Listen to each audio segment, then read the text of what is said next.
तेलंगाना के वज़ीर आला रेवंत रेड्डी ने केसीआर और इनके ख़ानदान पर करप्शन के इल्ज़ाम लगाते हुए कहा कि अगर पैसे से इंतखाबात जीते जा सकते तो केसीआर को 100 नशिस्तें मिलती, क्योंकि इनके पास अलमारियों में नहीं बल्कि ट्रक भरकर पैसा था। उन्होंने केटीआर, कविता और हरीश राव पर भी बदउनवानी के इल्ज़ाम आयद किए और कहा कि अवाम ने इन्हें मुस्तरद कर दिया।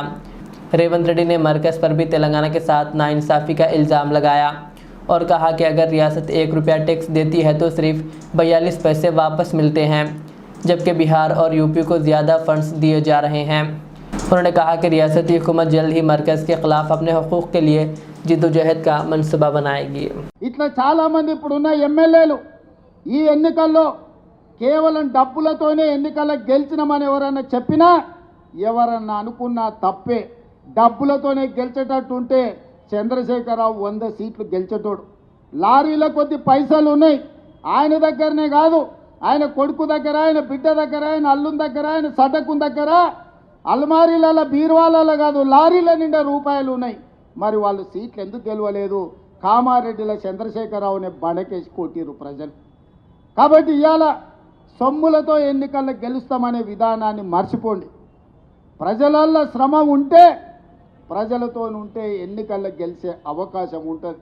రేపు భవిష్యత్తులో కూడా కాంగ్రెస్ పార్టీలో టికెట్లు ప్రజలలో ఉండి ప్రజా సమస్యల మీద పోరాటం చేసే వాళ్ళకే మొదటి ప్రాధాన్యత ఉంటుంది అని చెప్పి నేను ఈ సందర్భంగా చెప్పదలుచుకున్నా। నిన్న మన ఆయన అన్నాడు కేసీఆర్ గారు, నేను కొడితే గట్టి కొడతాను। నేమన్నా చెప్పిన అయ్యా ఏందయ్యా కొట్టడానికి, అది ఏమన్నా ఫుల్లా ఆఫా గట్టి కొట్టడానికి అని అడిగిన। చంద్రశేఖరరావు గారు ఈ వేదిక మీద నుంచి చెప్తున్నా, నీ గట్టి కొట్టాలంటే నీ కొడుకును వంగబెట్టి కొట్టు, ఎందుకంటే ఆయన తిరుగుళ్ళు చూడు, అటు చేసే వ్యవహారాలు చూడు। నీ బిడ్డను 2 జప్పరి, ఎందుకంటే లిక్కర్ దందాలో ఉండి ఈడ నిన్ను ఓడించిందే కదా, ఆడ కేజ్రీవాల్ని కూడా మింగేసింది। నీ అల్లుడు భూదందాలు సప్పరి, నీ అల్లుని పట్టుకొని 4 గట్టిగా కొట్టు, వాళ్ళను కొడుకుని కొట్టు, అల్లుని కొట్టు, బిడ్డను కొట్టు, సడ్డకుని కొడుకుని కొట్టు, గట్టి కాదు కట్టె తీసుకొని కొట్టు।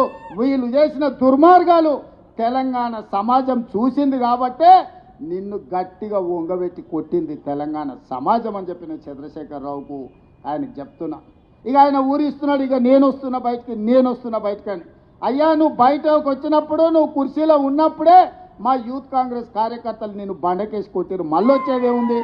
నువ్వు ముఖ్యమంత్రిగా ఉన్నప్పుడు, నీ పార్టీగా అధ్యక్షుడిగా ఉన్నప్పుడే మా యువజన కాంగ్రెస్ పిల్లలు నిన్ను బండకేసి కొట్టి ఓడగొట్టి ఇంట్లో ఊసబెట్టిరు। ఇవాళ కేటీఆర్ గారు ఊర్ల మీద తిరుగుతున్నాడు, కొత్త బిచ్చగాని పొద్దుగుర్తు ఎరగడాని।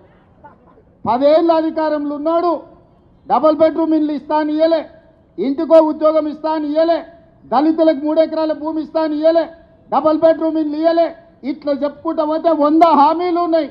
10 ఏళ్ళు అమలు చేయలేదు, 7 లక్షల కోట్ల రూపాయలు అప్పు తెచ్చాడు। 10 నెలలు కూడా కాలేదు, అప్పుడే బిచ్చగాని గంగిరెద్దులో తిరగా సంక్రాంతి పూట గంగిరెద్దుల్లో వచ్చినట్టు ఊరు తిరుగుతున్నాడు। ఈ ప్రభుత్వం ఏం చేయలేదని, ఈ ప్రభుత్వం 5 ఏళ్ల కోసం ఎన్నికైంది, మొదటి సంవత్సరంలోనే 55,000 ప్రభుత్వ ఉద్యోగాలు ఈ ప్రభుత్వం ఇచ్చింది।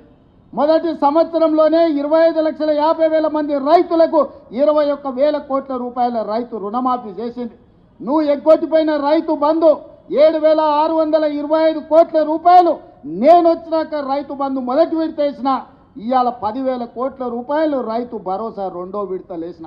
ఆడబిడ్డలకు బస్సు ఉచిత ప్రయాణం అన్నం ప్రతి నెల 400 కోట్లు, దాదాపుగా ఈ సంవత్సరంలో 4,000 కోట్లు ఆర్టీసీ కార్పొరేషన్కు చెల్లించి 120 కోట్ల మంది ఆడబిడ్డలు ఆర్టీసీ బస్సుల్లో ఉచితంగా ప్రయాణం చేసింది। ఇస్తా అన్న 500 రూపాయల సిలిండర్ ఇచ్చినాం, 500 రూపాయల బోనస్ ఇచ్చినాం, రాజీవ్ ఆరోగ్యశ్రీ 10 లక్షల రూపాయలు ఇచ్చినాం। ఇవాళ పేదవాడికి ప్రతి ఒక్కరికి రేషన్ కార్డు ఇస్తున్నాం, పేదవాడికి ఇందిరమ్మ ఇల్లు ఇస్తున్నాం। ఇవాళ ప్రతి సంక్షేమ పథకాన్ని ఇవాళ అమలు